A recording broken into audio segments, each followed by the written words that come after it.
ሰላም የምወዳችሁ ቤተሰቦቼ እንዴት ናችሁ? ዛሬ ደግሞ አማርኛ ፊደላት ትናንትና የሰራውላችሁ አለ 4 ፊደል ሰርቼላችኋለሁ እስከመ ዛሬ ደግሞ ይሄው ሁለተኛ ነው ከሰ እስከ ሸ ድረስ አሁንም እነዚህን እየጻፍኩ አሳያችኋለሁ። በውስጥ መስመር እናስተምራለን። መማር የምትፈልጉ ባዮ ላይ ስልክ ያለ በኢሞ በቴሌግራም በዋትስአፕ እየደወላችሁ ልታወሩኝ ትችላላችሁ። እነዚህን ፊደላት በጋራ እናያለን። በደንብ ተመልከቱኝ እሺ። እየጻፍነ ከዛ ደግሞ ከታች እነዚህ ቃላት አሉ እነዚህ እናነባለን። ስለዚህ የመጀመሪያው ሰ ነው። ይሄኛው ንጉሱ ሰ ይባላል። 3 ጣት ያለው ወደ ላይ ንጉሱ ሰ ይባላል። ከዛ ልክ ሁለተኛዋን ስትጽፉ እንደዚህ ታደርጋላችሁ። ሁለተኛ ተመሳሳይ ትጽፉና ከጎኗ ቀጥል ነው የምታረጉት። ሱ ይባላል። ሱ። ሶስተኛው ደግሞ ልክ እንደዚህ አሁንም ትጽፋላችሁ። ወረድ ታረጉና ጫማ ነው የምታረጉለት። ሲ ይባላል። ሶስተኛው ነው ይሄ ሲ። አራተኛው ደግሞ ልክ እንደዚህ አሁንም ትጽፋላችሁ። በዚህ በኩል ይሄን ወረድ ታረጋላችሁ። ሳ ይባላል። አራተኛው ነው ይሄ ሳ ይባላል። በደንብ ተመልከቱኝ። እያስቆማችሁ በደንብ መከታተል ትችላላችሁ። ከዛ አምስተኛውን ስትመለከቱ ፈጠን ፈጠን ብዬ ነው የምሰራላችሁ። እሺ ከዛ ይሄ ደግሞ ልክ እንደዚህ ታረጉና እዚች ጋር ቀለበት ታረጉላታላችሁ። አምስተኛዋ ሴ ትባላለች እቺ። ከዛ ልክ እንደዚህ ታደርጉና አሁን ስድስተኛውና ሰባተኛውን በደንብ ተመልከቱ። ሁለቱን አሁን ተመሳሳይ አድርጌ ነው የጻፍኳቸው። ከዛ ልዩነቱን ላሳያችሁ ነው። ስድስተኛው ከሆነ ከዚህ ከግራ እንደዚህ አይነት ቅርጽ አለው ስ ይባላል። ስ። ሶ ከሆነ ደግሞ መጨረሻው ደግሞ እዚህ ጋር እንደ ሹካ ማንኪያ እንደዚህ ታረጓትና ሶ ታደርጋላችሁ። ይሄው ሰ ሱ ሲ ሳ ሴ ስ ሶ ትላላችሁ ጎበዞች። ከዛ ደግሞ በደንብ ተመልከቱኝ። የረን ቤተሰብ ስትመለከቱ እዚህ ጋር ልክ እንደዚህ ታደርጉና ተመሳሳይ ትጽፋላችሁ። ከዛ እሱ ወደ ታች እዚች ጋር ታኮ ነገር ታረጉላታላችሁ። ሩ ትባላለች። ሶስተኛዋ ደግሞ ልክ እንደዚህ ታረጉና ወደ ውስጥ ራሷን ቅብር ያደረገች ነች። እቺ ደግሞ ሪ ትባላለች። ሪ።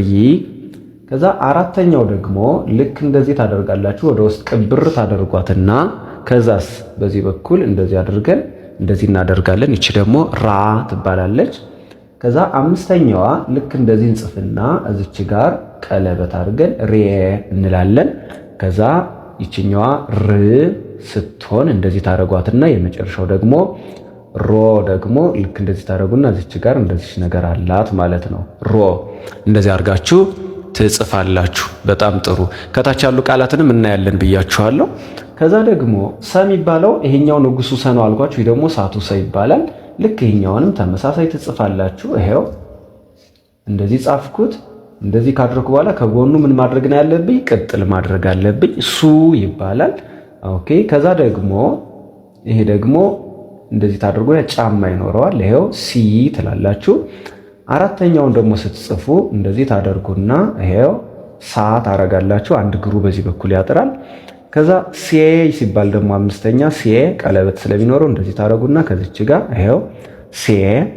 ከዛ ስ የሚባለው ልክ እንደዚህ ታደርጉና እዚች ጋር ዘመም ያለች ነው የምትሆነው ወደ ግራ ስ ትሆናለች። የመጨረሻዋ ደግሞ ሶ በቀኝ በኩል ታጥራለች። ከአራተኛዋ ከዚችኛዋ ጋር ተቃራኒ ናቸው ማለት ነው።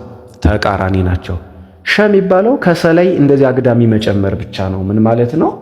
ልክ እንደዚህ ታደርጋላችሁ። ከዛስ እንደዚህ አደረኩ አይደለም? ይሄ ሰ ነው። ከዛ እንደዚህ ብትጨምሩበት ሸ ይሆናል። ከዛ ከጎርስ ታረጉ ሹ የሚባለውን ጻፍኩኝ። ከዛ ሺ የምትባለው ደግሞ ልክ እንደዚህ ታደርጋላችሁ። ጫማ ከላይ እንደዚህ ታደርጉና ይሄው ሺ ትባላለች። ከዛ ሻ ደግሞ አሁንም እንደዚህ ታደርጋላችሁ። እግሯ አጭር ነው የምትሆነው። ይሄው ሻ። ከዛስ ሼ የምትባለው አሁንም ሼ ቀለበት ነው የምታረጉባት። አምስተኛ ድምፅ ስለሆነች ከዚህ ከላይም እንደዚህ ይኖራታል ማለት ነው። ከዛስ ሽ የሚባለው ደግሞ ልክ እንደ ስ ዘመም ታረጉትና እንደዚህ ይሆናል ማለት ነው። ይሄኛው ሽ ይባላል።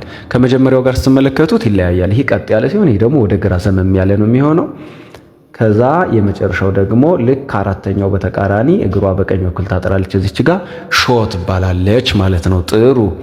ሰ ሱ ሲ ሳ ሴ ስ ሶ ረ ሩ ሪ ራ ሬ ር ሮ ሰ ሱ ሲ ሳ ሴ ስ ሶ ሸ ሹ ሺ ሻ ሼ ሺ ሾ ሾ።